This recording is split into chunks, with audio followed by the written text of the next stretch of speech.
Blog Talk Radio.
Good morning, and hello to everyone out there.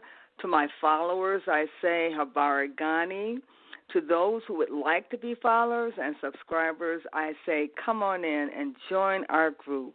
Yes, this is your Omi Inca 7 Live coming to you on this Thursday. Yes, we are still in the mode of talking about how we can contribute to our society, how we can give positive vibes, encouraging inspirations. And that is why we're coming on today to boost your morale and to give you encouraging inspirations. Yes, ladies and gentlemen, we have been inundated and bombarded by the coronavirus. We're fighting back, though. We're putting up our dukes and we're fighting back. And we're getting to the heart of the problem. Just where is it coming from? People keep asking the president, did you know about this thing before it got started? Were you able to do anything to circumvent it? Well, let me speak on behalf of the president.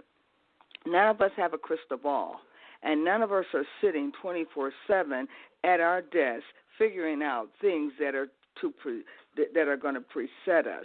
We know that China had a case, and we prevented anyone from coming in from China to our country. That's about the most the president could have possibly did. Now, if you wanted him to react on an impulse beforehand and to arouse the people, he could have did much damage by arousing the people more than what they are now. We're getting too much stimulus and over-arousing from this media on television. I wish they would shut their mouths about the count of deaths that are occurring. Now, at first it wasn't that many African Americans, and it was very few African Americans. Then suddenly, in certain states, in those areas where they were heavily populated with African Americans, those counts of coronavirus cropped up there rather rapidly.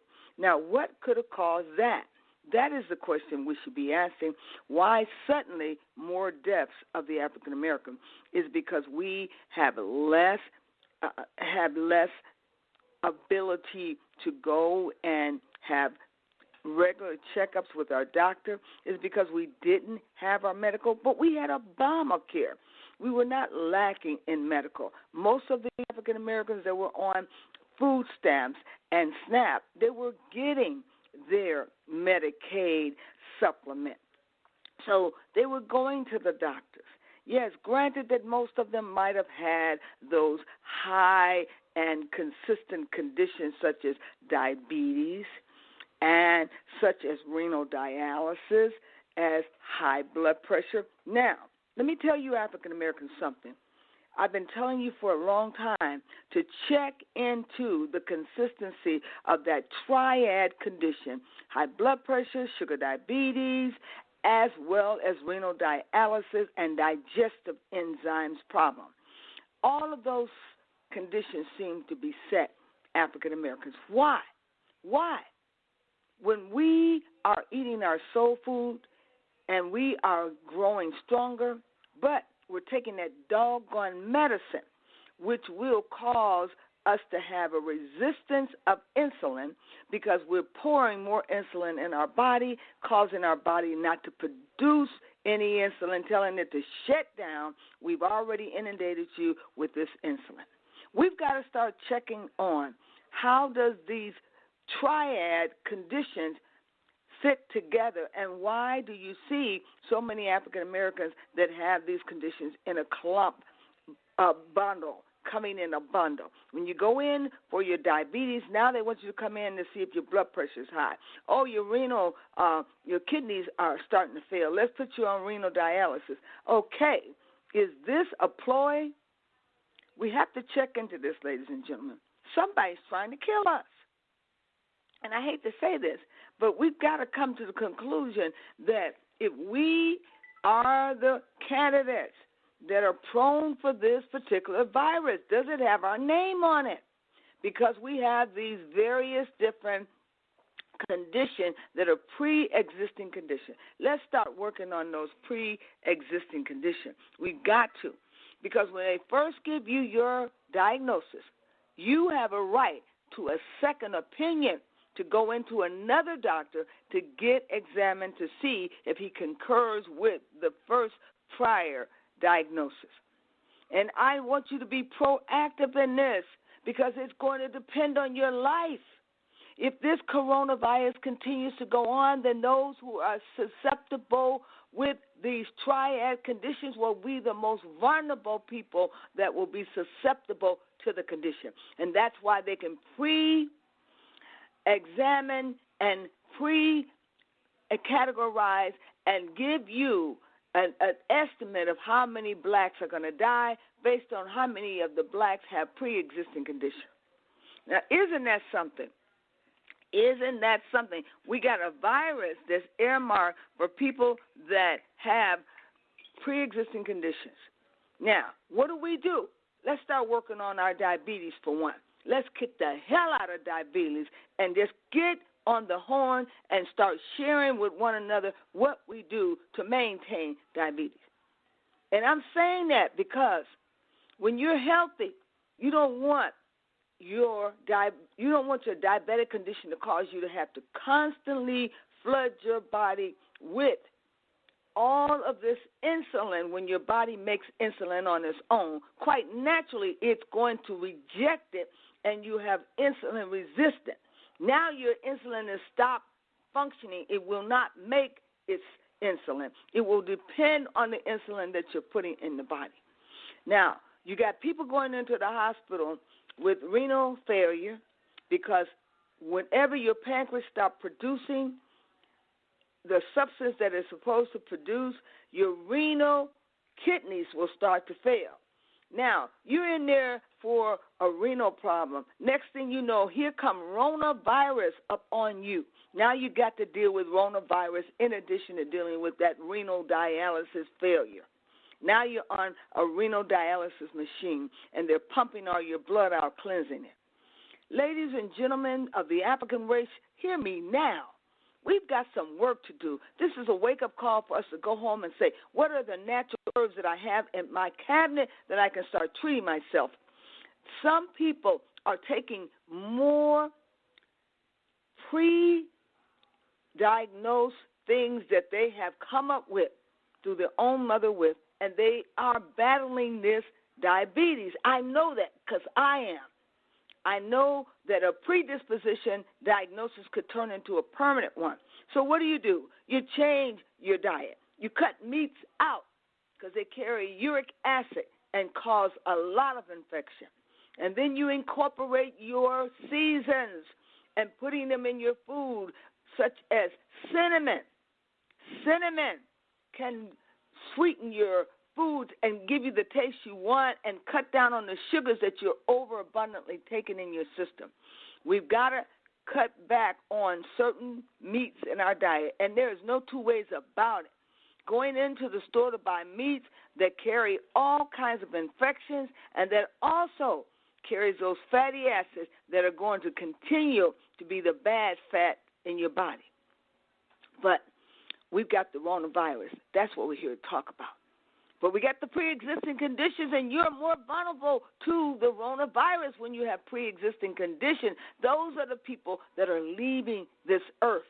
Those are the people that are vanishing, because when they come into the emergency room, they're politely putting the ventilators on you and hooking them up.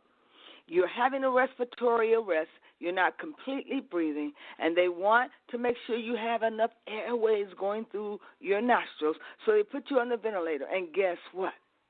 When they put you on a ventilator, they have to set that ventilator. They have to determine how much oxygen are you putting out opposed to how much oxygen they have to put in.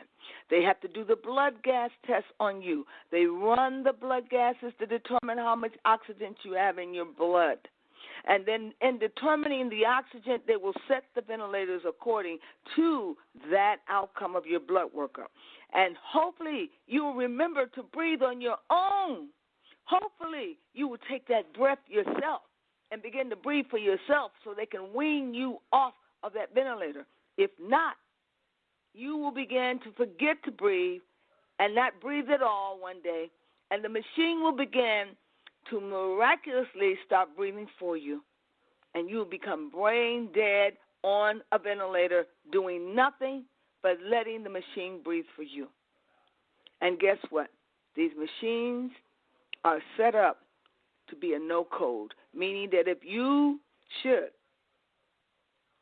have an episode of a code where they have to call in the team to resuscitate you, somewhere on your records may be a no resuscitation, meaning that they do not have to come in and do anything but wave goodbye at you as you struggle to get that last breath that they will no longer put you back on the ventilator for, and now they're waving at you as you make your transition. A lot of people are being placed on the ventilators knowing that they will never come off. They're like a sedative, hoping that you will kick in and breathe. For those who are stronger and who know they must breathe in order to get this machine off them, those will be the strong ones.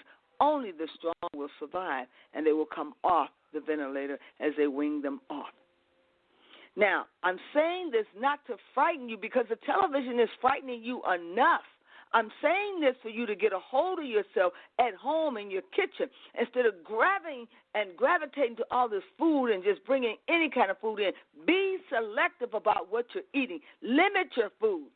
Limit your foods down to 1 or 2 meals a day or 6 small meals a day.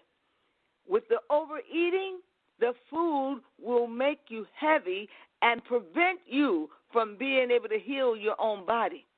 Most people believe that this condition also can be fought with fasting. And the Bible even talks about most situation leads with prayer and fasting. So we know fast is in order. So how do we fast? Off of water? Off of food? You make that decision. Start reading up on the best fast to take. But start looking at eliminating some of this food out of our diet. We're over-inundating ourselves with food.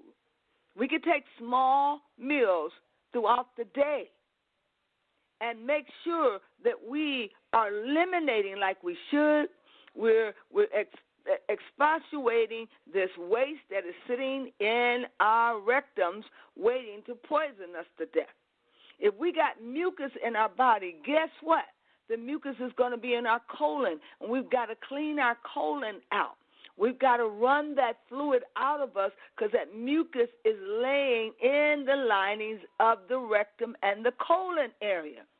This mucus that we have in our body is what we want to eliminate, because mucus is where disease will abide, and most diseases starts in the rectum. So, ladies and gentlemen, there is some things you can do for yourself, especially if you are over 60. You must cleanse your colon as often as you can through fruits and through fibers, whatever you could do through your diet. Your diet can also be gravitating towards giving you a high probability of being a victim of the coronavirus. What you put in your body is very important. You seniors, you understand your digestive system is a lot difficult to eliminate now. So don't overload it with heavy meats, knowing that you will have to evacuate those meats, and sometimes they stay in the system longer. But it's very important that we as African Americans, and I'm talking to African Americans now, because some people think I'm talking to everyone, but I don't know about everybody else's lifestyle, but I do know about the African American's lifestyle. And I want to get with you, African American, to let you know this channel is for Black African American by Black African American, and I can speak to you so you won't get indignant with me and get angry and say, why is she telling me not to eat meat? I'm saying I am not eating meat. I can't tell you what to do. Let me offer a disclaimer. I am not advising anyone to do anything on this airway, but I do know one thing. They're making suggestions and calling out statistics now about these pre-existing conditions, and who best would have pre-existing conditions except for African Americans who won't go to the hospital or can't afford to go. A lot of these hospitals are just heavily laden with Caucasians. They go on a regular basis. They have their Medicare, in place, and they go in. But Black African Americans, Obama made it clear that you could have a right to go in for your routine checkup, and you would have a package. Do you not have a package? If you don't have a package, get up off your assets and go and get you a medical package so you can at least have access to talk to the doctor over the phone, because we're leaving this earth faster than anyone else is leaving. And now they're getting these statistics together, and they're bombarding us and scaring Black people, saying now your numbers are the highest ones up. How did that happen? Did they send the virus to our doorstep? Did they send the virus to our back door? How did the virus leak into the ghetto? Now the virus is going to the ghetto, or did someone send it to the ghetto? We don't know which way it is, but we do know there's been a proposition that there's very limited oxygen on this earth, and that there must be a large count of people eliminated in order to have oxygen for the rich and the famous. Let's tune in to the rich and the famous. Are they getting the oxygen they need? Are they contracting the coronavirus like we are? What is their statistics? I hope somebody on CNN hears me and will begin to document the statistics of the rich and famous. Are they dying at the multitudes of numbers that the people with the pre-existing conditions are dying? We have to look into all of this. Who is trying to eliminate the African American? Who is trying to cut down the numbers in that community? And why is this happening? I tell you, we got to find out some things, and we got to be on the horn. Let me go to the phone lines right now.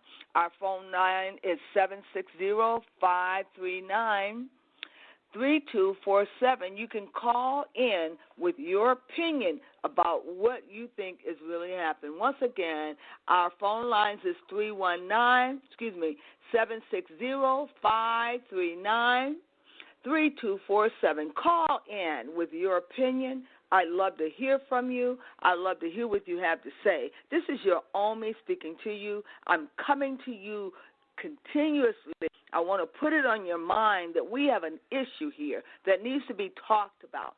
So I'm taking advantage of this platform to give you an opportunity to speak. Now, if those of you out there have the ability to do something special, like do fundraisers or do conferences and workshops, begin to do this. We don't want our people to feel disconnected and isolated.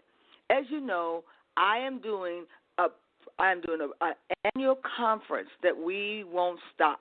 This is our 20th year of doing our annual conference for Project 2019. We had everything planned to have it in Fisher, Indiana, at Baymont Hotel with the finest cooks here in Indianapolis to come from the Soul Food Kitchen to cook for us. They were ready. They were ready to throw down for us, ladies and gentlemen. But because the government said that we couldn't congregate over 50 people, then they changed that to 25, then they changed it to 10. We then had to bail out and say, okay, no cooking for us, no banquet for us, but we will have our conference. So we decided to have our online virtuous conference. And boy, ladies and gentlemen, we've got some interesting things for you to do. Out of this conference, we are going to set up volunteers that will be able to help those special populations of families who have children with special needs. They have to be handled in a special way. A lot of those parents are scared. They don't know what's going to happen to their special needs child. They don't know how they're going to homeschool their special needs child.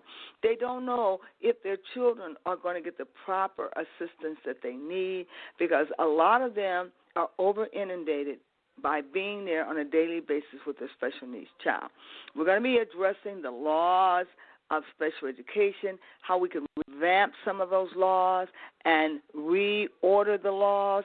And for you lawyers that are out there that might be listening, you are welcome to come and to speak. If you are a special ed lawyer specializing in working with mediation, due process hearing, we invite you to come and be a part of our team. We're a professional team. I worked with the lawyers at one time where we actually handle due process hearings in a courtroom, and we went through the whole process of examining and also cross-examining and witness discussion, the whole bit. So we are about to talk about what do we do about those special populations who have children that have been in the least restrictive environment in the school system. Now they can no longer be in the least restrictive environments at home. What are some of the new options that we're going to have to usher in? How are we going to talk to these parents who are lost at home and who are not very well equipped to be an advocate? We're going to offer them online advocacy training where they can become a surrogate advocate. And all these people who are sitting at home that are bored, we're asking them to become advocates, to become trained free of charge. As a matter of fact, if you do finish the training online and do the one-on-one face-to-face training with InSource, they will offer you a stipend. And I'm not going to go into the details about how much of a stipend, but there will be a stipend for the training upon you completing it, and then you then will be given a certificate to act as a surrogate advocate where you can go in and assist the parents with their special needs children, helping to advocate for them. Now, we're doing this because we want to give something back. Initially, we charge every year for this conference. This is the first year that we decided not to charge. We want to give something back to you and pay it forward. We don't want to be collecting money from you when we know you don't have it. I am a very generous person. I do believe in giving because where much is given, much is required, and much is required of me and my organization today. I am the National Executive for Project 2019, and Chuck Sanford is the founder and CEO out of Chicago, Illinois. He's been struggling for a long time to get this project up and running. It was created in order to close the gap of disparity of those individuals who actually wanted to go to college and couldn't go. And because we know that knowledge is power, we want to empower every African American to do for self. And we know that only African Americans can save African Americans. So our whole philosophy is that we will educate as many as we can, get them into pre-college programs. For a matter of fact, for those who would like to be engineers and want to be become an engineer, there are pre-college programs over the summer that are camps that we'll be working with young people on.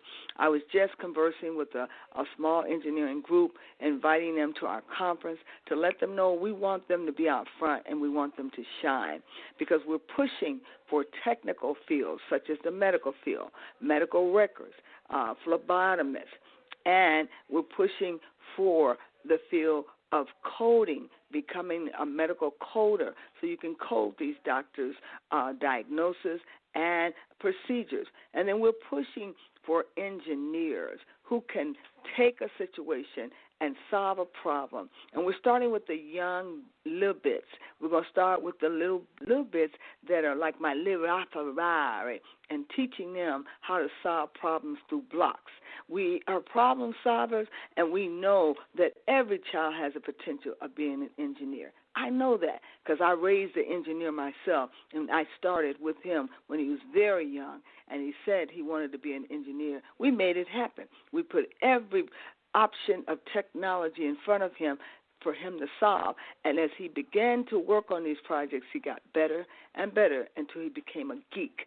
And that's when we said it's time to enroll in college to become an engineer's son. And that's what he became. And he'll be speaking at the conference as well, and they call him Computer Love. And if you haven't heard of him, check him out. He is a photographer, photographing as many people as he can, giving them the chance to go on screen. And he'll be talking about his route in becoming an engineer. What did he have to do? What were the pros and cons of becoming an engineer? And he will also be explaining to you the benefits of having dual language. He is a dual language person. He speaks fluent German, and he also reads German. So that was his selection of the languages. What will your language be? Which language will you choose for your children? They should learn a second language. It's very important. I speak Yoruba, and I'm working very hard at it, and it takes a while to get it down pat, but it helps me in my English-speaking arena of the grammatical speaking of the language. Now, once again, I want you lawyers to understand we are inviting you to be a part of our team. We work with many lawyers out there. There are a number of different co-parenters that work with lawyers and that have had lawyers to represent them. And I have worked with the lawyers as a paralegal to carry out the instructions of dealing with this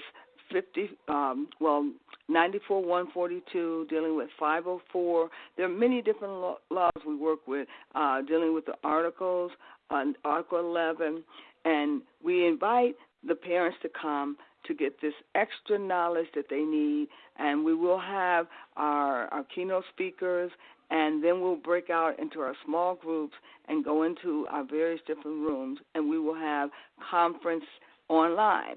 And we will do the best we can to deliver this information to you.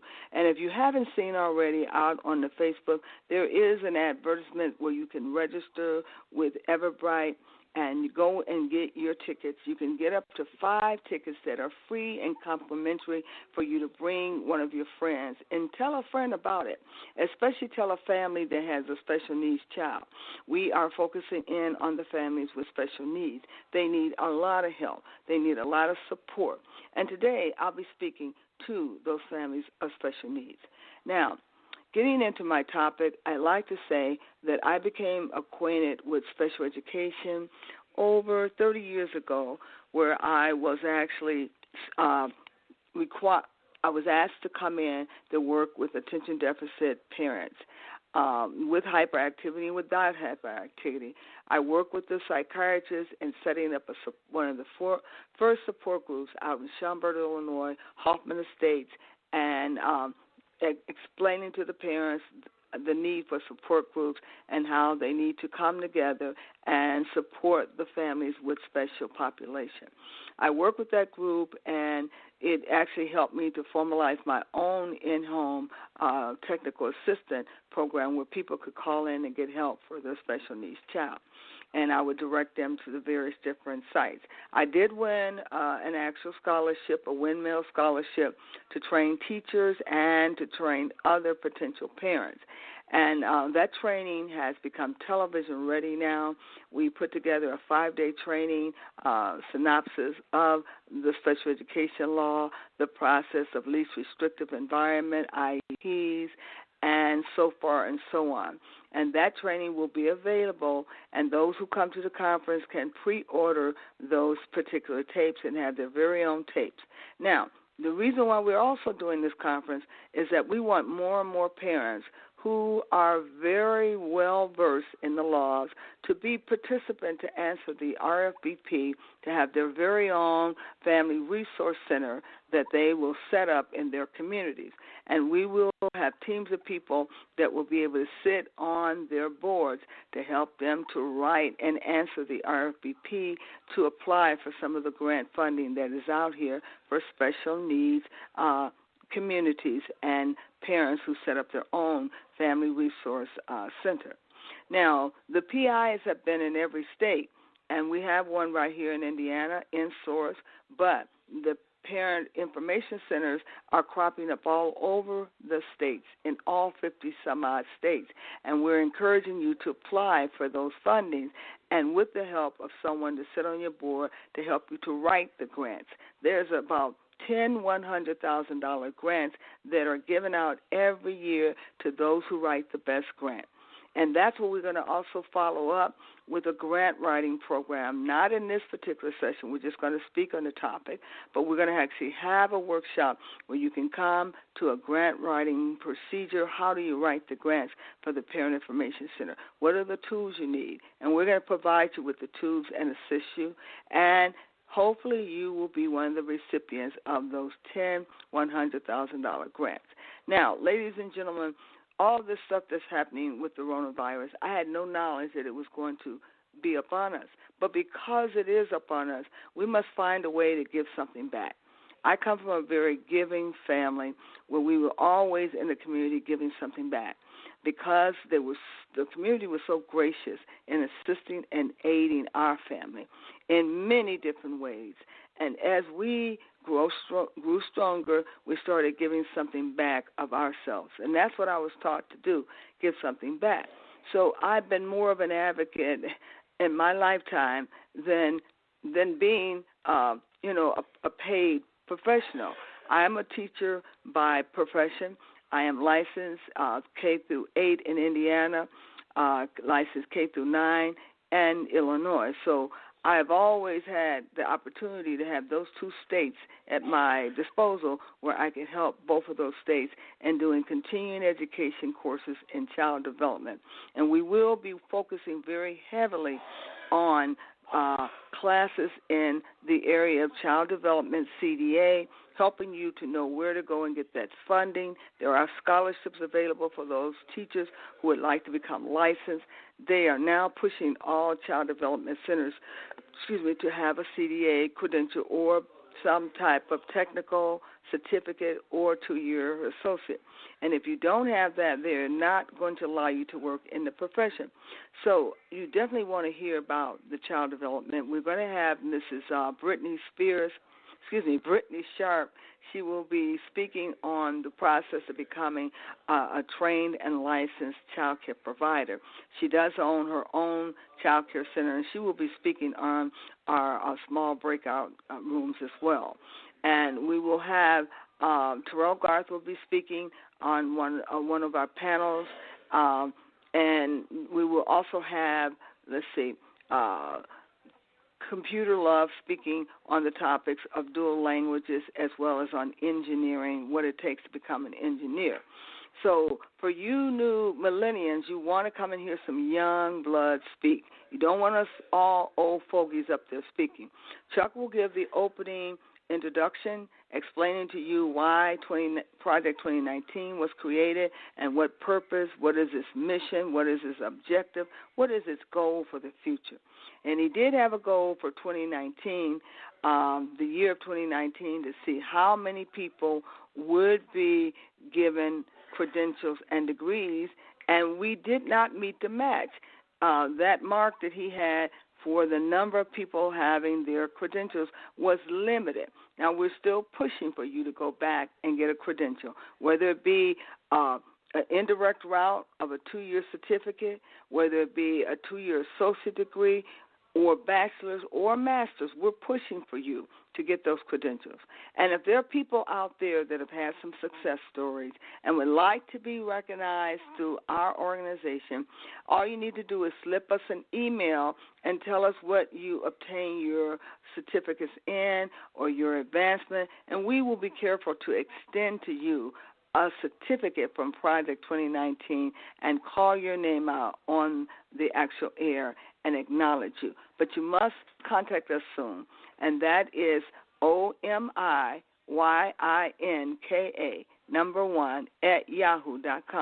Please do contact me. And let those phone lines light up right about now. Our number is 760-539-3247. Call in if you have questions about this conference that's coming up on April the 25th from 9 to 9. We're going to be doing it back to back to back We're going to be doing it back to back to back, giving it to you back to back to back, giving it to millenniums, millenniums, millenniums.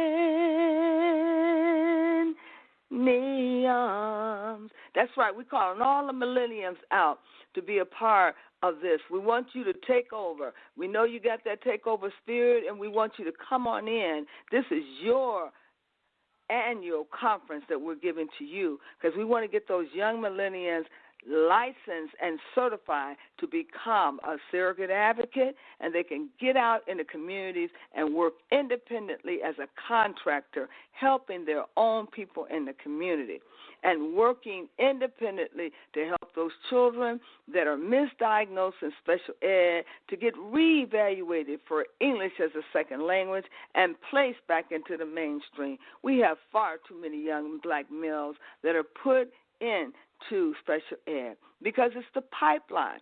If they're not reading by third grade, they know that they can calculate how many beds they're going to need in prison in order to incarcerate these young black boys that are coming out of special ed who can't read. Now, if there's any among you mothers out there that have children that can't read, one of the main things that we are going to be doing is working with literacy, and we are about getting these children to read. Now, I am going to say, beyond a shadow of a doubt, after this conference, there will be something set up through my Language Buddy School, and it's called La Ferrari Language Buddy School. Online already, and it's been online for 5 years now. And we're going to cater it to those children that are African American who are getting ready for kindergarten, who are 4 years old and won't be able to make it to kindergarten this year. We're going to have something for them, the little bit. And then the preschoolers we're going to have something for, because I'm going to focus this time in on my grandson, Little Lafarade, because he's going to learn how to read early, and he's going to be calling words. We're going to have high-frequency words and giving them medical terminology to learn. Oh, yes, we're going to be teaching the babies medical terminology right from the crib, and that's one of our subjects on medical term. We will do the science category program on medical terminology. They won't be learning anatomy and physiology, of course, but we will give them medical terms. And mothers, you can create your flashcards, and you can learn right along them, side them, so they can learn how to use vocabulary words. When you build vocabulary words up in your children, they then have an interest in reading, and they have their flash words, and they begin to start reading things without you teaching them. So we're going to push for Lola Ferrari's Language Buddy School online, where I'm going to invite parents, if you have 4-year-olds or preschoolers that are at home now and would like to get involved in our language literacy program, we have a great language literacy program online for them, helping them to learn to speak early. And Lola Ferrari will be right up front giving you a ride of your life because he's going to be a part of this language school. And he is going to take over when grandmother is going to decrease. He will increase. And little Ferrari will be able to read, hopefully, at an early age. And this will help you to get your children reading, parents, okay? So that is going to be on its way after this conference. We have the Language Buddy School online now, and it is set up for older children, but we want to gear it towards those preschoolers. We want to gear towards those toddlers, getting them to say their first word. Right now it's adult ready, but we're going to change some curriculums out for those preschoolers. And Little Ferrari going to give y'all a ride of y'all life. Okay. Now, once again, all jokes aside, ladies and gentlemen, we do need to get those reading scores up.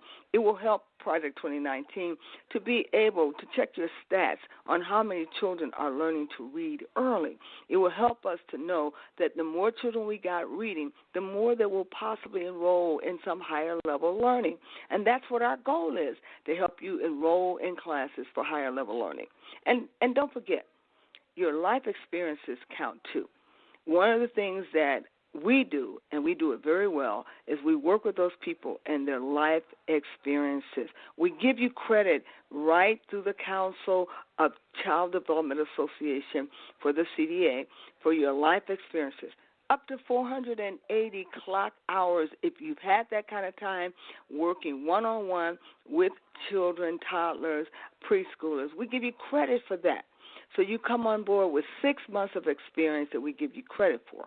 But we do want you to get that 120 clock hours of child development courses, whether it be at the junior college, at the baccalaureate school, or if you do continuing education. We want to give you 9 credit hours at the college for this 120 clock hours of coursework that you obtain. Now, granted, some of you have never written your lesson plan. Some of you have never written about these 8 areas of concentration. We're going to be able to help you to write those 8 areas of concentration of child development. And these are the areas, the competencies that are required by the state. We're going to help you meet all the state requirement, the 120 clock hours, the 6 months of experience of face-to-face time with child development, and then to write your competencies. We're going to aid you in that area. And then not only that, you have to be in a setting where you actually are working directly with children and have parents that have entrusted you with those children, because you're going to have to get evaluations from these parents. You're going to have to collect your evaluations from them and turn them in to the council.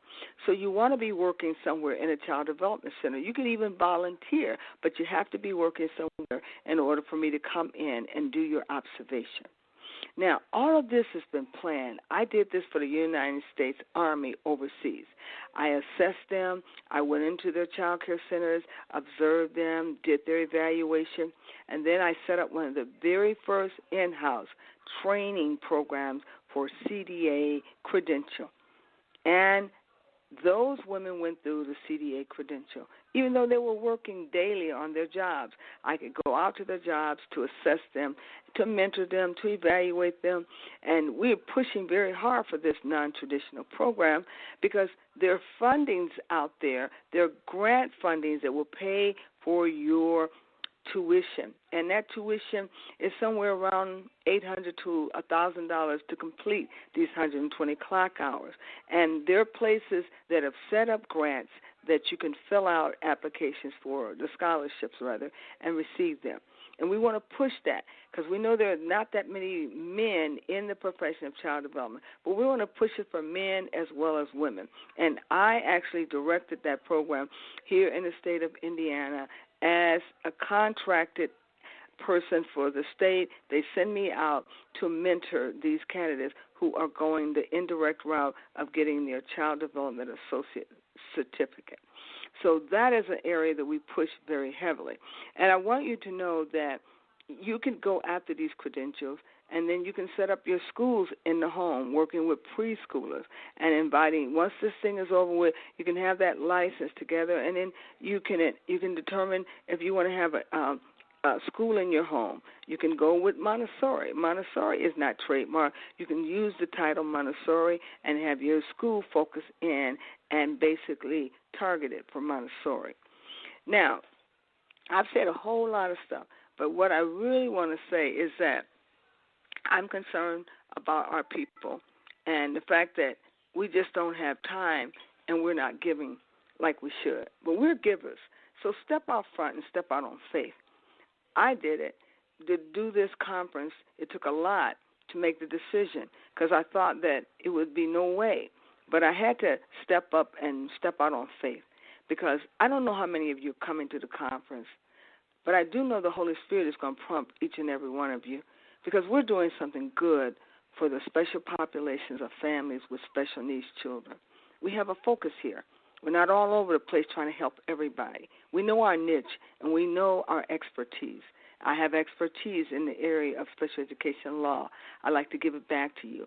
I've now put it on a 3-volume CD, and it will be available to those individuals for a small fee. Of course, you can take that training home with you. But the main thing for those individuals who want to set up their own parent information center, this is a must-have collection of tapes if you really want to set up your own parent information center. I can't be there with you every minute of the hour as an advocate, but I can get those tapes into your hand. We will be talking about those tapes at the conference, and this will be the very first time that they will be viewed. And I'd like to also say Garth Vaden, actually, this is the product of Garth Vaden. They were put together by myself and Kojo Vaden, Kojo Philip Vaden. And he took it upon himself to give volunteer hours free of charge to videotape every hour of that conference. I want to thank him out there in California. I want to thank him very much for supporting us and putting this particular training together through his videotaping. If it hadn't been for him, it would have been no way we could produce these training. And they are first class, ladies and gentlemen, and they are covering all the areas with some of your special people there. Malika Ajawadi was one of our featured students who we gave a scholarship to. She attended this workshop, and she performed excellent. You'll get a chance to see her on the video.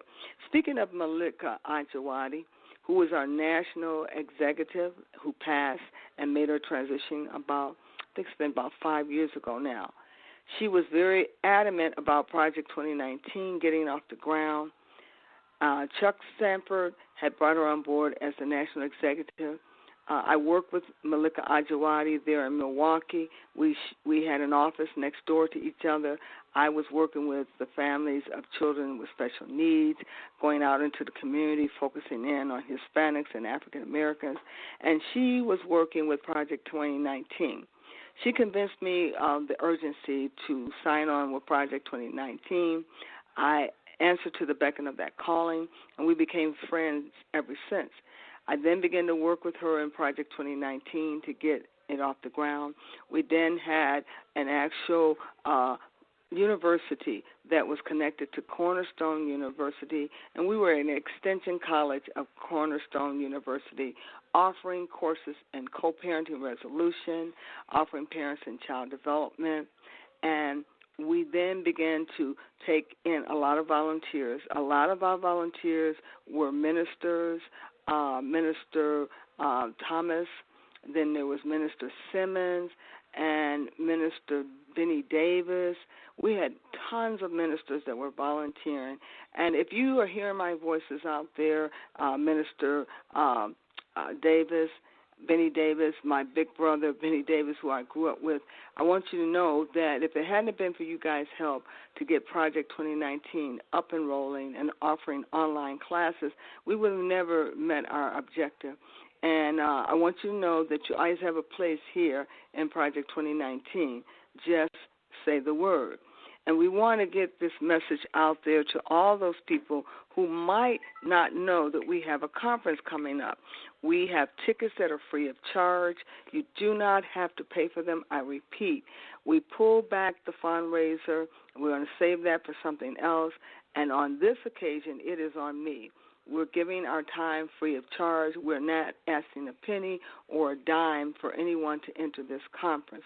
And there will be handouts and there will be worksheets so you can further your advancement as you lead the conference. Now, it's going to be a rather long day for you, so you're going to have to stay in tune with what the itinerary is so you don't miss those keynote speakers. We're going to have Chuck Sanford. He will do the opening speech. He is the founder and CEO. He'll be giving you the reason why Project 2019 was created, our objectives, our goals, where we see ourselves in the future, and how black folks have got to get movement going, a movement to focus in on us.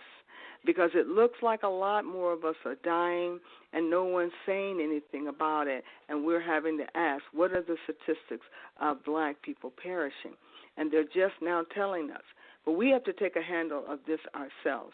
For you preachers, evangelists, and lecturers that are African Americans out there, you're awfully quiet now.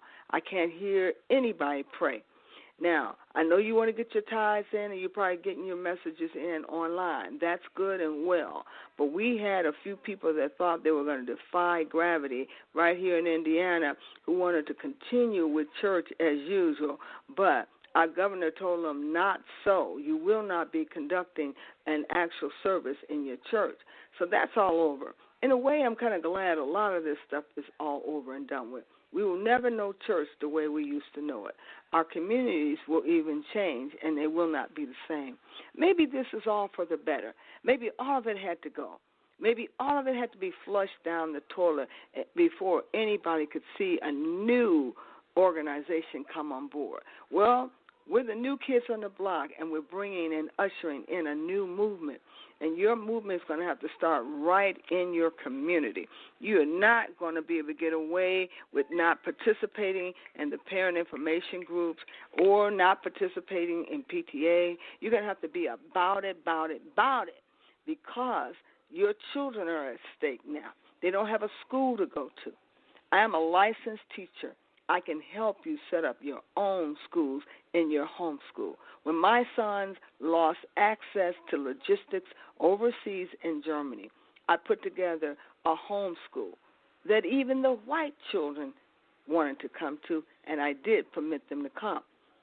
What I'm saying to you is you ought to be about the business of setting up one of your rooms in your home and dedicating it to a home school and getting together a group of teachers and taking turns sponsoring that training in different parents' homes. But do something. Don't let your children sit there and continue to fail. You know they're already behind. You know their reading scores are not what they should be. And some of them was in an IEP talking about what their goals were. Make them write down goals. Write down some goals for those special populations. Line them up so that you can make those goals that are feasible, that they can obtain. And also make sure that they're doing some work every day. Keep them conditioned, because if you do not, they'll get lazy in their spirit, and you won't even be able to get them out of bed. And mothers, you get up. Don't you dare lay in that bed when Johnny's downstairs watching TV, eating his cereal, and the day is half gone, and he hasn't even had his phonetics training. Get some flashwords and start using flashwords to build their vocabulary. Do a little something in every one of the disciplines. Read them a story. Have them read you a story and work on their phonetics, making sure that they can encode and decode. And if they're not reading appropriately, call on me. We'll get them reading. We'll help you to get them reading. And this is not just a guarantee. You're going to work with me, because I'm going to give you assignments and say, get that child to reading. Teach that child what phonetic blending means. Teach them how to encode, decode, and use high-frequency words. We want to be a blessing to you, but we cannot if you're eating bonbons, watching Wendy all day, and then The View. Oh, Lord, The View is on now. Got to get The View. Hold up. Wait a minute. Let me put some Omi in it, because we don't play that here in Oracle Divination Network. We don't play that. We get that child working, and we train that child up in the way that he's supposed to go and direct his path, and he won't depart from it. So even when you're not there, they know the routine. Get them disciplined for the routine, parents. Some of you are waiting far too late to get started in working on their vocabulary. Some of these 4-year-olds who haven't even gotten in school yet don't even have 5,000-word vocabulary. Pull out those dictionaries and pull some of those Akbar words out of there and start training your children on the medical term. I'm telling you, it will benefit them.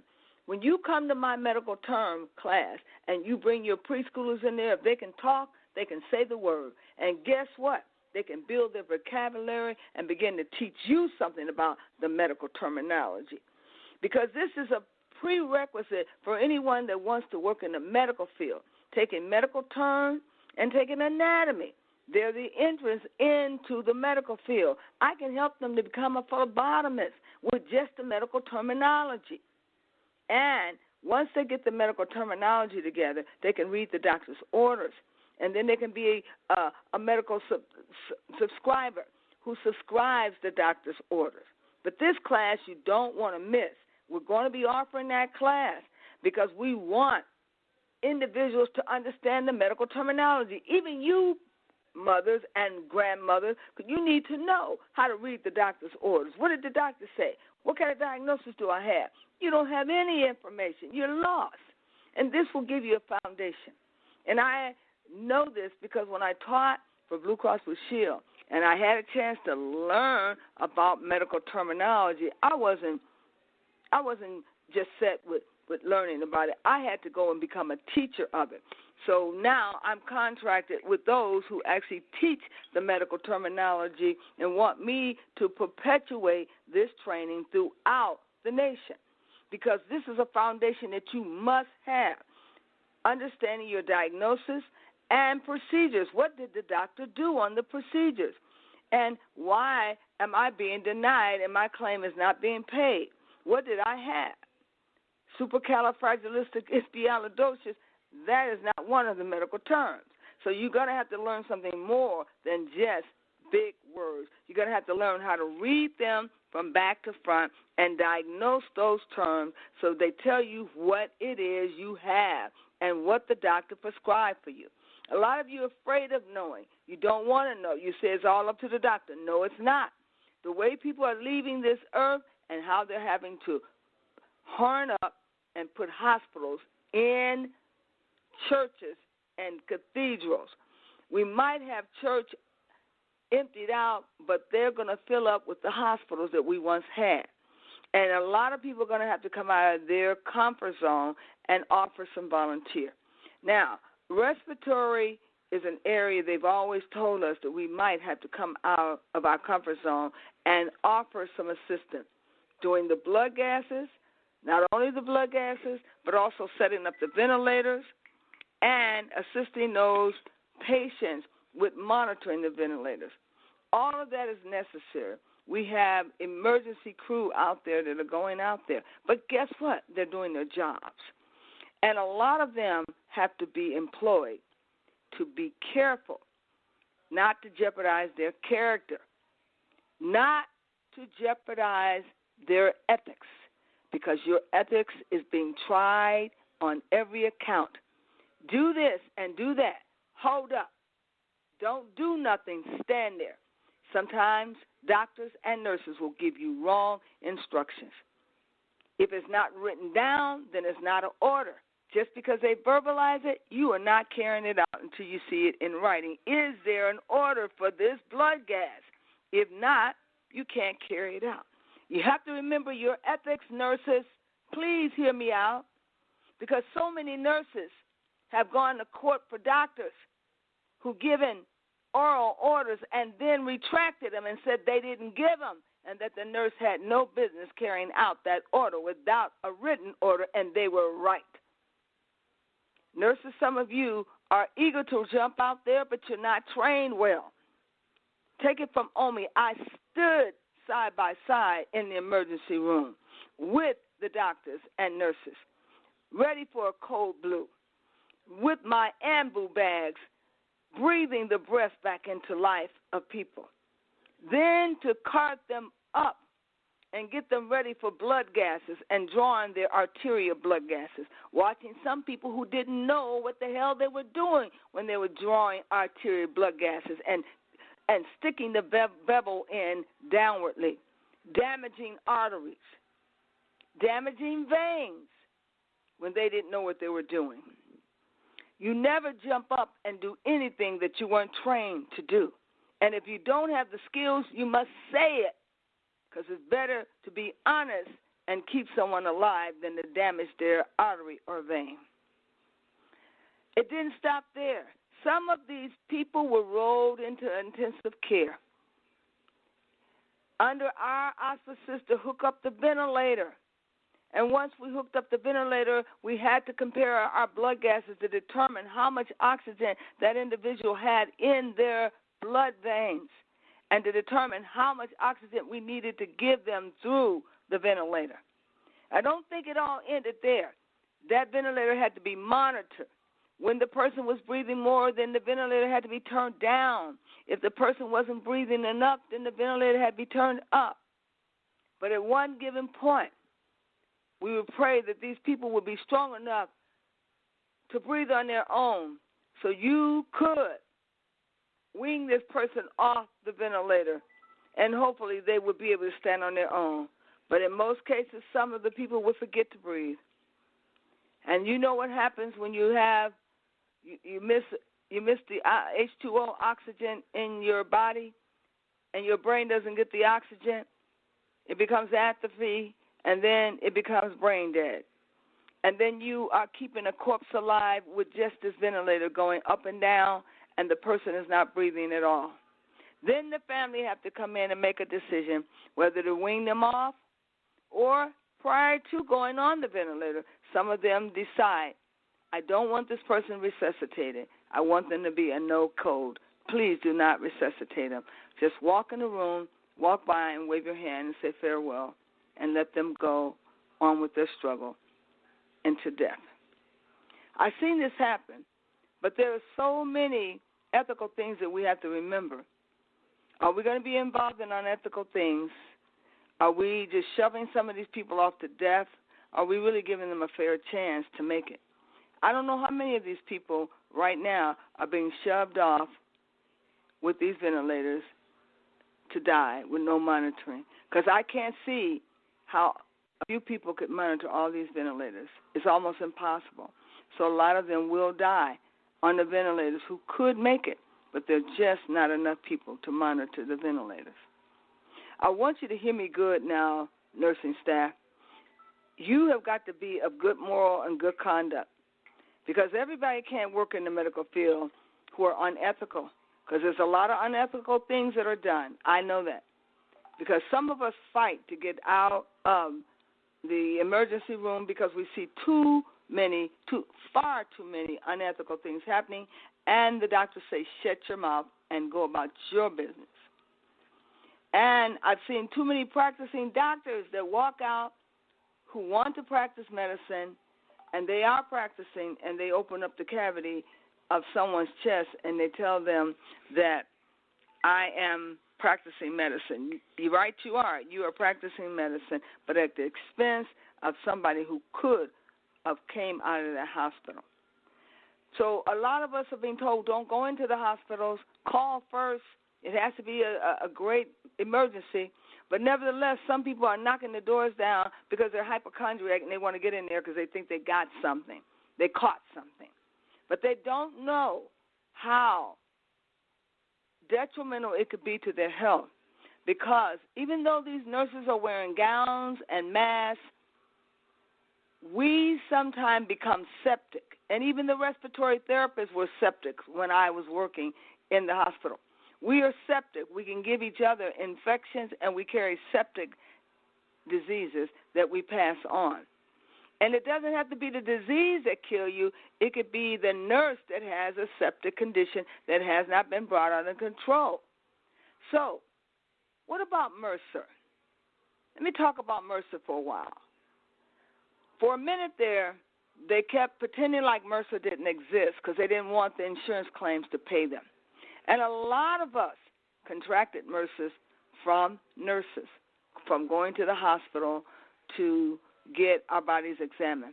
It was passed on by nurses, but nobody wanted to say anything. And insurance companies did not want to pay the claim because they claimed it didn't exist, they didn't know about it, and it wasn't on their roster. What a disaster. A lot of people who paid short-term disability and long-term disability never got their claims paid. In fact, they were denied, and they got other doctors to back them up to say that this is not a condition that we recognize, even though you've been quarantined for 3 weeks. Now, how can you go back to work if your nurse is telling you you are on quarantine, you're not allowed to come back to work with that diagnosis of MRSA?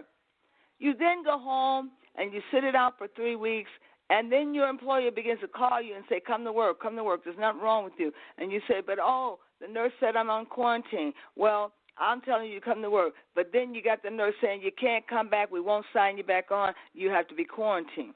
Now you're quarantined. Then you file your claim saying that you're sick, you got MRSA, you can't come back to work. And then the insurance company say, Mercer? What is Mercer? We never heard of it, don't exist. We don't pay our claims on that, and you are not eligible. Now here you sit at home for 3 weeks without income. You've been paying into the short-term disability, and you can't get your benefits. Not to mention, you got a long-term disability claim. You can't even tap into your long-term disability claim because they refuse to acknowledge your short-term. What do we do about that? I say we write the government and tell them that we've been exposed to other septic conditions a long time before the coronavirus came on board, and we were denied. Those claims need to be re-looked at and revamped, and those candidates who lost their benefits during that time need to be compensated. And you know how I know? Do you know how I know? I read those cases, and I know that they weren't compensated. And we didn't even acknowledge Mercer, and now this so-called coronavirus, we don't even know where it came from, but we're paying the claims on it. Some people are filing for their short-term disability, and they're getting compensated, even though they don't know where this virus came from. How do you fathom that? Well, we got to get this thing together. We got a lot of issues, and just by us getting our $1,200 in the mail or in our bank accounts, it's going to pose a lot of questions for the insurance company. Can they file on their short-term disability claim and get compensated? Can they? That question is going to come up, so we might as well get ready for it. Now, not to mention the fact that no one knows where corona came from, and it's not even in the book. Well, they claim that they had it in the book as a virus. Maybe they'll get away with pushing the fact that you had it on your records so you knew about it. Okay, but Mercer, they claim they never knew about it, didn't exist. I don't know how true that is, but I do know everybody ought to file a claim on their Mercer if they were denied and get their back pay of those funds that they paid into the short-term disability for. Now, not to even mention, I do want to just mention workers' comp. Now, I don't know how many people are going to be filing workers' comp claim, but that's going to be an issue too. But let me tell you how that goes. If you have a fall at work and injure yourself, and you do a claim stating I was injured, and your boss signs off on it, yes, you were injured, I sent you to the hospital, I knew you was injured. Why is it that the workers' comp claim can claim that they don't acknowledge the Mercer that you contracted from the fall? Well, what about the fall? Pay for the doggone fall if you're not going to pay for the Mercer, but nevertheless, the fall contributed to the Mercer. We got a lot of games going on, and you're going to see these games happening, but don't be alarmed. But make sure you get on top of it and stay with it, because these benefits may be the only benefits that you have coming in from your short-term disability, long-term disability, or workers' comp cases, because we don't know how long this stipend is going to last coming from the government. And a lot of people saying that their landlords are going to hold off, but there are quite a few landlords that are not holding off. They still want their money, and they're still haggling these individuals about their apartment rental fee. So, where everything may appear to be hunky-dory because the government's going to bail us out and send us checks, you got a lot of other people who cannot get those checks, whose incomes are over the limit. But nevertheless, they're not on payroll anymore. And if you didn't file your taxes, will that eliminate you too? So we got a catch-22 here. There's going to be a lot of people angry and mad, and they are going to hit the rooftop, and they're going to want some answers. And you're going to always have some crooked people. What if some of those people who have the short-term disability policy starts putting in a claim for the short-term disability? Because it surely is, if you had Mercer and you walked away from it, it doesn't say that it's not still in your bloodstream. It can come back. So you're going to have a lot of people to revamp their claims under the short-term disability in the event that this condition comes back. Now, the government is going to have a job to deal with. But what I want you to understand, ladies and gentlemen, this coronavirus has created hell for a lot of people, but I wonder how the rich folks are doing. Is there any reports on the rich? I really would like to know. Inquiring minds want to know. Hold tight. We're going to commercial.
Welcome back, everyone. Thank you so much for tuning in to my channel. I am Omiinka7, and I've been on the airwaves for over 10 years. Blog Talk used to feature me under Care to Read. We were on that big movement and mission to get everyone reading for several years, and we offered opportunity for platforms for individuals who've been an author who would like to display their books, and we pushed books, and we did story time, and we were just all into reading. Anything that pertains to reading, that was us. And we haven't lost that zeal. We're still in the market for pushing those readers out there. I went back to school and got an endorsement in English as a second language so I can learn the understanding of reading, orthodox reading. Because, see, we were reading Ebonics. In our inner cities, we were doing Ebonics. And some of us literary people became literary in the actual Orthodox English, but we needed to learn more because they weren't feeding us that in school. They were showing us the look and say. But that wasn't enough on how to break down, encode, decode, and enunciate.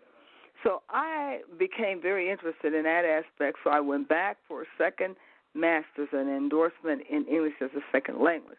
And I love language, and I love learning about other languages, and Yoruba is one that I've been practicing and studying. So I get my experience through reading the actual stories as well as the poetry and trying to enunciate for the prayers. And I did say that every day I was going to try to incorporate prayers into my life. And I want to take this moment to tell you how important prayers are and how the prayers of a righteous man or woman will availeth much. And as we begin to do the prayers, we can shake the continent. Oh, yes, we can, because there's some very powerful words out there. And African Americans, fear not. Just because they give you statistics of numbers that are rising for you, fear not. You are God's chosen people, and make no mistake about it. And we don't have to prove it. We just know it. We innately just know that we're God's chosen people, and he has not left us alone here to die with this coronavirus. I just certainly believe that. I believe that we're going to rise to the top, and we're going to come out with all power in our hands and efficiency to run this earth. It is our time now. Believe it or not, it is the African Americans' time now. We are in line to take over and run this world. And those who have been despised, those who have been terrorized, those who have been dumped on, those who have experienced this racism that nobody wants to claim, those who have taken away our reparation, and we keep crying out for it. This is our chance to receive our reparations, like it or not. You don't have to like it, Caucasian, but it's going to be taken from you. You were just a steward over this filthy lucre. Now, God will take it away from you because you have not proven to be a good steward. You will no longer be able to guide and direct those finances. They're going to be put in the hands of an African-American individual or the nation of the indigenous people. But we as African-Americans are going to have to get ready and lose that name, African-American, and start using indigenous first world people. Because we're going to be called upon to do many things, and they're going to start calling on the moaning women. And moaning women know this. You're going to be called upon to get a prayer through. You're going to be the only ones that get a prayer through. And that's why I'm formalizing this prayer line to get you to call in, because this is how we get a prayer through corporate prayer. Don't let anybody fool you to stay distant and stay away from people. God inhabits our praises, and he wants us to come together and unite. Anytime you want to destroy people, you separate them. You don't let them congregate. You know that's how they used to do it in the slavery days. Do not congregate with two or more people together, and don't come together to have discussion because we're afraid of what you may be talking about or planning. And that's the real problem, ladies and gentlemen, because it sure as the heck can be a way to excruciate or eliminate this so-called virus, because we've already mapped out the fact that they use the virus to mask what they put out in the system. And we know this. There is a fire, a ratified fire going on in the earth with nothing but chemotherapy, ratified energy. And it is in the atmosphere. It's in the air. And it's been masked as the Rona virus. A virus cannot live this long, even on the counter of the medical counters. It would not last this long. It's been masked and used as the cause of this 5G that has been put in the earth and that has already been unleashed on the United States in some parts, as definitely in China and Italy. Now, I can't prove this for a fact, but all of the details points in that direction that somebody is controlling this funnel of radiation, and they know exactly which countries and states to focus it in on. It is a mass weapon. And we are being called to war without knowing it, uninhibited, being fought in our sleep and beaten in our sleep without any indication of how we can fight back. But God don't like ugly, and we're the gods today. We're going to rise up, and we're going to look face and say, we know it's you. We know it's you. Because the Spirit has already relegated that to us, that it's you, it's not a virus, and quit blaming it on a virus, because something has to ignite a virus. What was there to ignite that virus? Was it the 5G? Was it that ratified energy you put in the air? Did you think that we wouldn't find out? Well, the black folks ain't going nowhere. I'm serving you notice. We ain't going nowhere, and we're not finna die off. We're finna rule.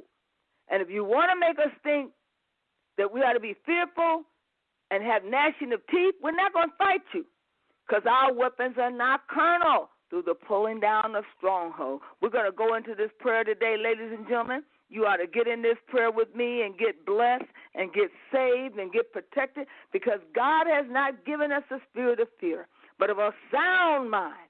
Stand to your feet. You are now ready to receive this thing that you've been fearful of. You're going to break and fall to your knees. You're going to bring it down. You're going to root it out. You're going to pull it up.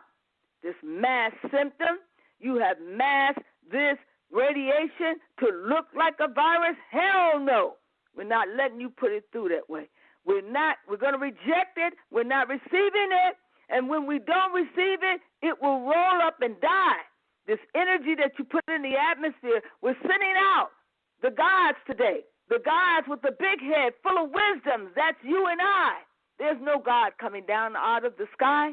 We are the gods today. We must take our position in our proper places. Take your appropriate places and be ready to send out into the atmosphere. Send out in an atmosphere that you are no longer going to use this mass symptom as the cause of this death. We're no longer going to say that our arch enemy would not do such a thing, but he would. If he wanted to eliminate so many people and have so much space for himself. Well, we're not having it. If you dig a hole for us, you better dig one for yourself, because you're going to be in it before we will. God is not going to let his precious people die off. We will not die off. There's never been a time when the black race have died off. Understand that we are the wise ones. We are the ones that God has called to be rulers. So let's bow our knees today. Bow your knees and hold your hands up as if you're about to receive. We're going to call on ourselves today. We're not going to look into the atmosphere and call on that unknown God, or to call on that Jesus who's a milquetoast boy who's never coming back. And Elijah, you can forget about it. He's already been here and gone. He told you that this would happen. He told you to get ready, and he warned you a long time ago. Oh, we call on the forces to be today. We call on Namni Ohoringeko, Namni Ohoringeko, Namni Ohoringeko, Namni Ohoringeko, Namni Ohoringeko. We call on the forces to be. We send out the energy into the atmosphere, and we call on the forces to be.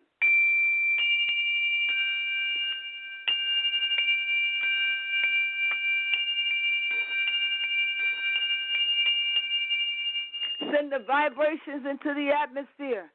As we send the vibrations into the atmosphere, they will crack the code of this virus that they claim to be. They will crack the code of this flame of fire, of this ratified energy that's in our atmosphere. It will be no more. It will shrivel up and die, and we will see the death take place in the air.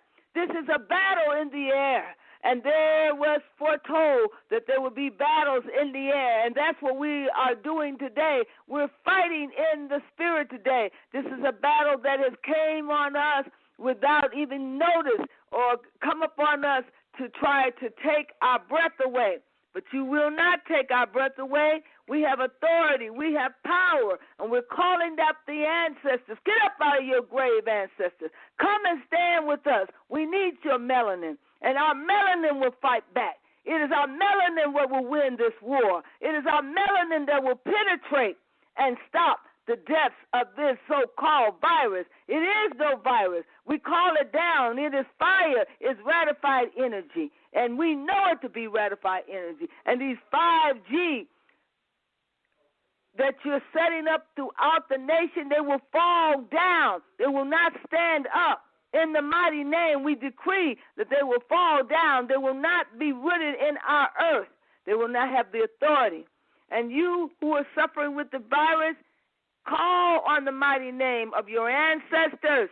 Call on every one of them. It's those people that will pick you up and make you strong. Those are the ones that will come and stand in the gap for you. We must pray every day and take the time out to use our ability to cry loud and to spare not, and to lift up our voices like a trumpet and show the house of Jacob their transgressions. You have transgressions today, house of Jacob. You have transgressed against your people. You have lied to your people. And not only have you lied to your people, your children must die too. They will be coming for your children and taking the firstborn. You will not let these people die without giving them a dignified going-off funeral. You will not take away the loved ones of each of these mothers and fathers. You will not come into the houses of those who have been faithful. You will not destroy us. And God, every one of you that are God's, hold your head up. It cannot be so if you don't allow it. You must understand that you take the place of God today. and you must call down things. You have the command. You are the commander.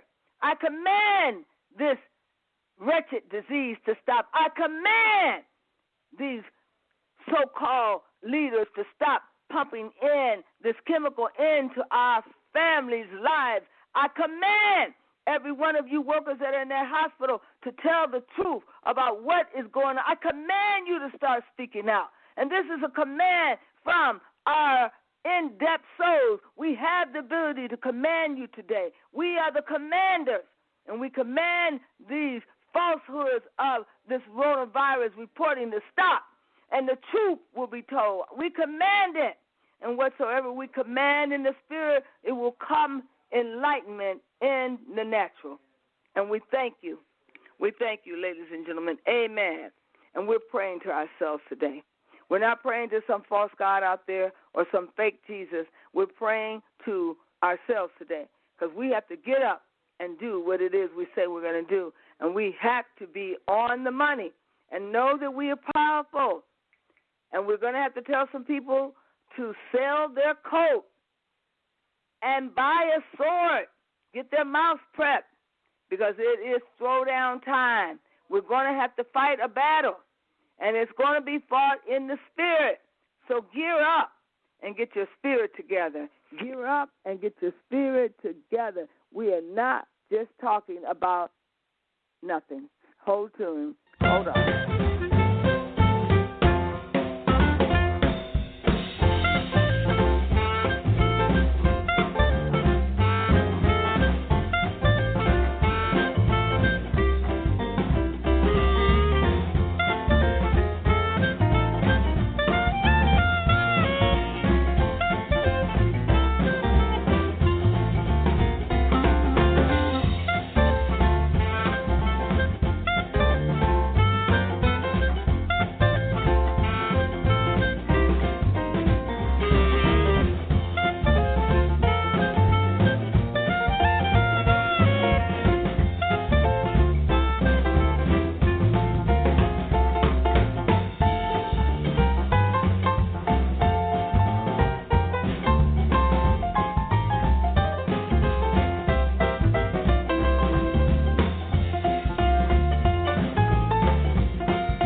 All right now, ladies and gentlemen, I hope you're in the spirit of prayer. I hope you're in your prayer closets.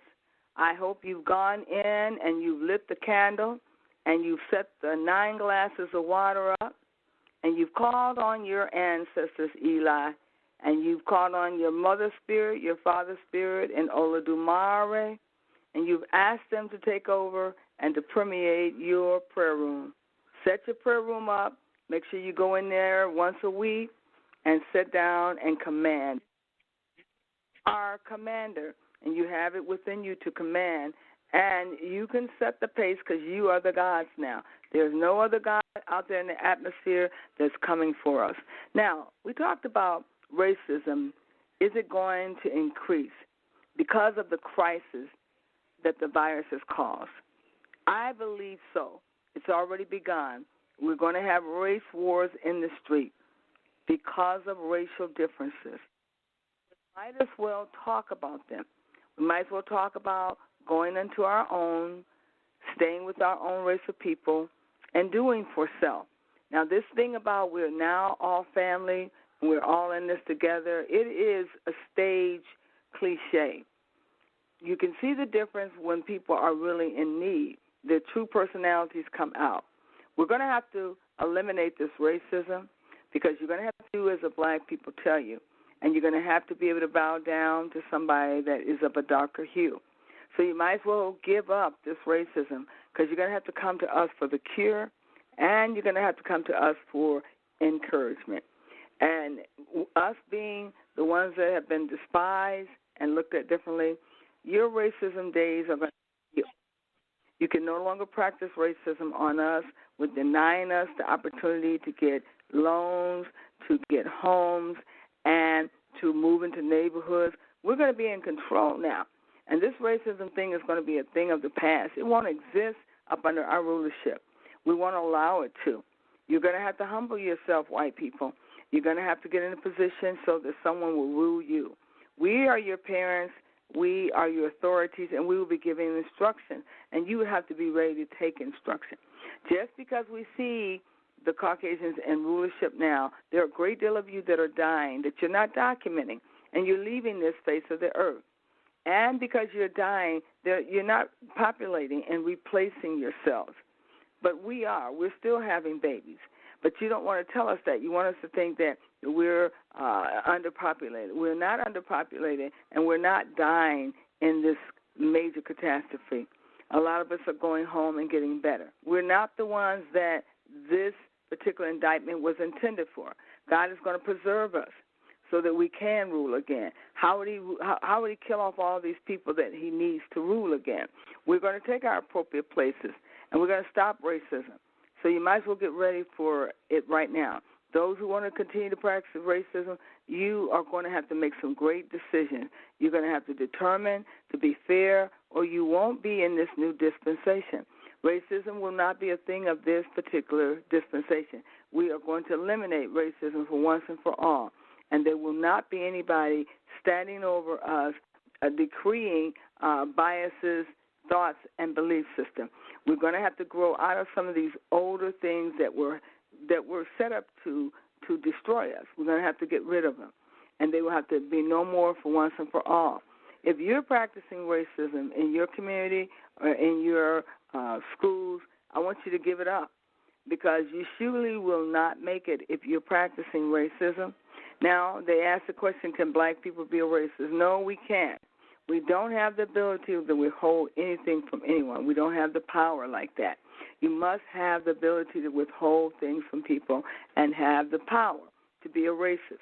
Now, our dear sister who made her transition, Dr. Frances Cresswell, she said that until you understand racism, everything else will only confuse you. And that's why we're so confused, because we don't think a people would do such a thing to kill off other people. But it is logical, and it is possible because people are running a race. They're running a race for their lives, and they want certain people eliminated off the face of this earth so they can be in this race. And it's unfortunate, but that is the truth. And now we ask the question again, is this coronavirus going to perpetuate more racism, or will it push it aside?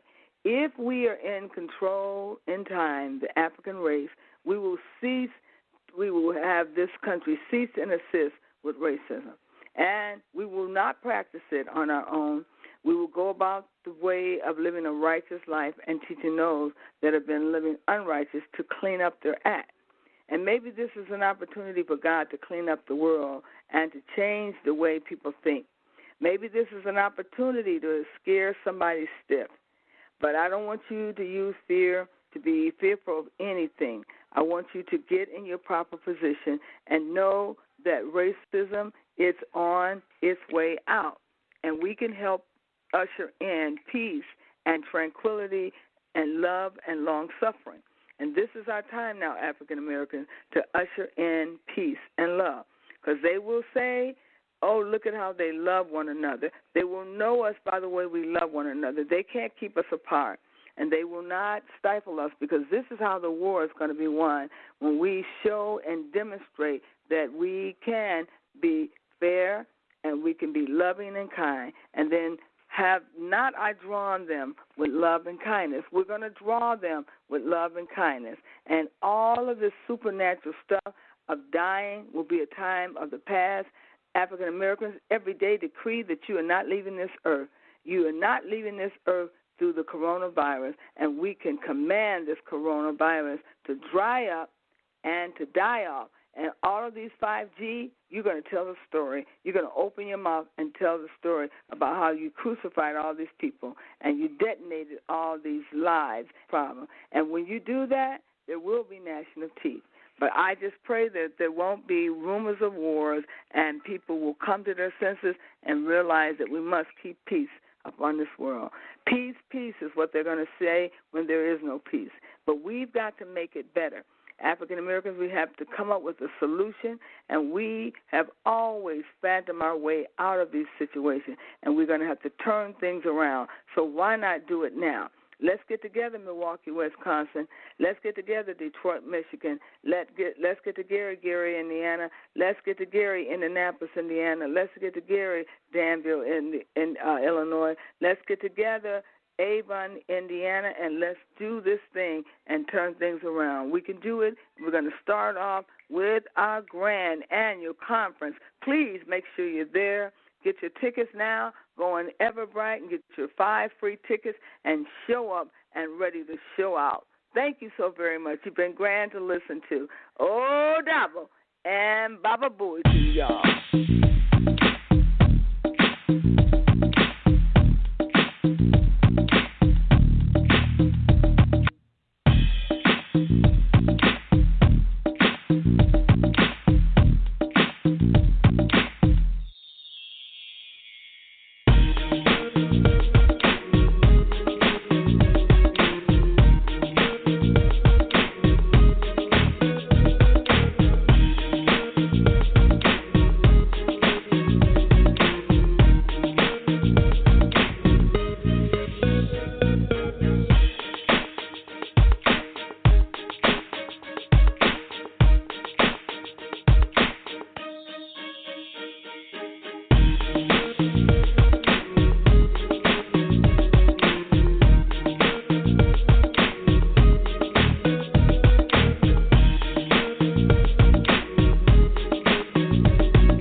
We'll see you soon. Keep up the prayer work, and we will be back in control soon.